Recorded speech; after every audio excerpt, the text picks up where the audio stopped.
2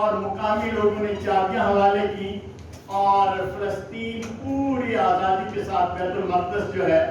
وہ مسلمانوں کے حوالے ہوا، اور ایک معاہدے کے تحت یہ طے ہوا کہ یہودی اور عیسائی پرامن طور پر یہاں رہ بھی سکتے ہیں اور اپنی اپنی عبادت گاہوں میں بھی جا سکتے ہیں۔ تو تقریباً 700 سال تک یہ اسی طرح چلتا رہا۔ 700 سال کے بعد یہ کوئی 12ویں 13ویں یا 11ویں ٹائم پہ سمجھ لیں عیسوی میں پھر کروسیڈز کا آغاز ہوا، یورپ سے بے شمار لوگ آئے، اور یہ بھی ایک طویل جدوجہد تھی، یہ کوئی 2-3 سال کا مرحلہ نہیں تھا، تقریباً 100 سال کے لگ بھگ لگے۔ انہوں نے حملے کیے، بار بار حملے کیے، اور پھر مسلمانوں سے قبلہ اول کو چھینا، لیکن جو چھینا تو اتنا خون خرابہ ہوا اس علاقے کے اندر، اتنا خون خرابہ ہوا کہ تاریخ اس کے زخموں سے بھری پڑی۔